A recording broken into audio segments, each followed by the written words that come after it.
third round of the Carabao Cup.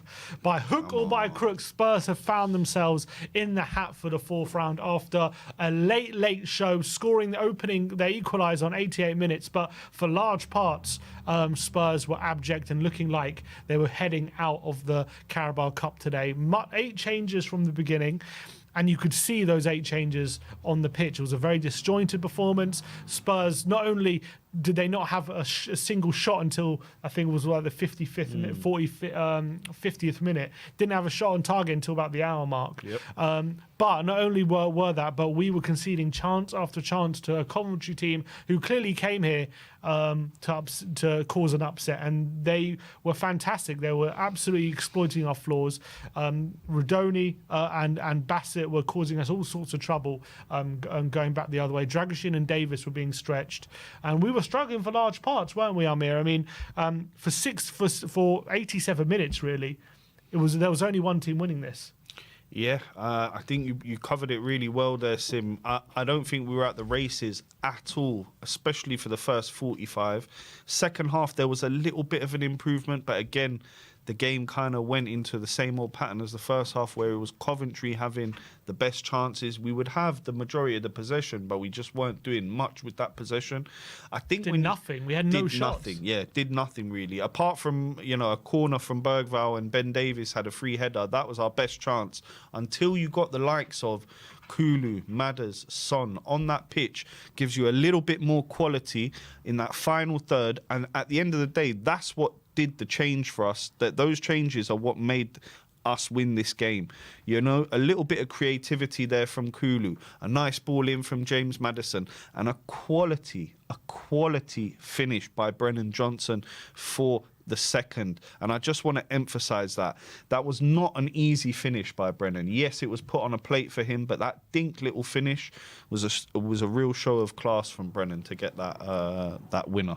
Yeah, but it's no exaggeration to say that, when Coventry took the lead, it was no less than they deserved. They were absolutely fantastic. Completely. That goal was coming. Obviously, Fraser Forster, who I thought was having a bit of a shocker all day. He was flapping at things. He then came out for a charge out the box, which he completely misjudged. And they had an open goal, which Ben Davis completely saved us at. So they were having chance after chance. Doggy had to clear one off the line at one point as well in the first half. And we were really struggling to contain this Coventry side, and then when they took the lead, they absolutely deserved it. And not only that, for about half an hour after that, they could have easily scored a second goal. Ellis Sims comes on off the bench. He's causing us so much trouble. He's running the channels. He had a couple of chances which he tried to find his partner at the back post, and only inches away. I think even one of them, he got some contact for an open goal and couldn't quite turn it home. Coventry were well worth the win today. They completely played school Tottenham. They completely played Tottenham off the park, and they should have won this game probably by 2 goals, let alone 1. And if this game ended 2 or 3-0 Coventry, Tottenham couldn't really have argued. The stats, at the end of the game, Coventry had, I think it was it 15. They had 15 shots on goal in the game, and it's Tottenham's 9. They had 2 big chances as well. They really did exploit Tottenham's weaknesses. And I think the worrying thing as well, like Solanke still struggling to get involved in games. I think he struggled today to really impact it. Odebear's picked up an injury in the first half. He was a winger who we really hoped could, come in and provide something different. And now he's injured, so he's not going to be an option for the foreseeable future. And so we're going to be stuck with, I know Brennan scored, but Brennan and Werner were on the wings today, and they absolutely offered nothing out wide, and they really struggled to impact the game. Werner went off injured as well, and before Sonny came on. Where the turning point really came, though, was when Decky came on. He changed everything. Yeah. Absolutely changed everything. If it wasn't for Decky, we lose this game probably 2-0 or 2 or 3-0. He comes on. Saved us. He completely saved our skin. It changed completely when he came on. He was actually providing a threat. He got the ball. He could hold on to the ball as well. He could turn players. He was getting the ball in the box and actually holding on to it, not just giving it back to Coventry every time. Even when he was on the wings, he was doing something, making stuff happen, getting into the box and getting cutbacks and creating chances. And then we moved him into the centre. And I was just saying how that's a clever move to move him into centres. We actually got someone who can hang on to the ball. He combines to Maddison, plays it through a beautiful through ball to Jed Spence, who just about pokes it home with a brilliant finish. And the Decky substitution completely saved us. And that was actually a bit of luck because Werner got injured, and that forced Decky to come on. And I was saying when Werner got injured, that might be a blessing in disguise. And so it turned out, because he went off.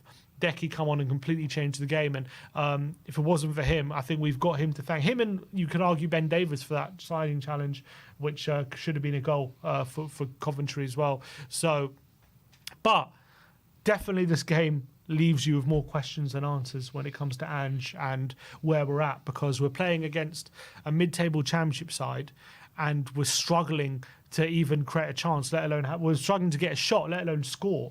And that has got to be a massive concern when we're going to be relying on these players for Europa League games, for maybe future cup games, and to come on in the Premier League. And are they going to be up to it? On this evidence, they really struggled. Hopefully that late goal from Brennan, which first of all, brilliant stuff from Bentancur to play a through ball, and maybe that's the confidence boost Brennan needs to, go on a run now and boost his confidence, because I thought he was struggling as well throughout the game to really impact it. But it was a good, brilliant run and a brilliant finish, and he deserves credit. And at the end of the week, where he's had to delete his Instagram, I'm very happy he's the one finding the winner and getting us into the hat for the next round, because no one likes to see what he was subject to on the weekend. And I'm delighted for him that he's got that goal, but he's still going to need to improve his performance to stop people getting on his back.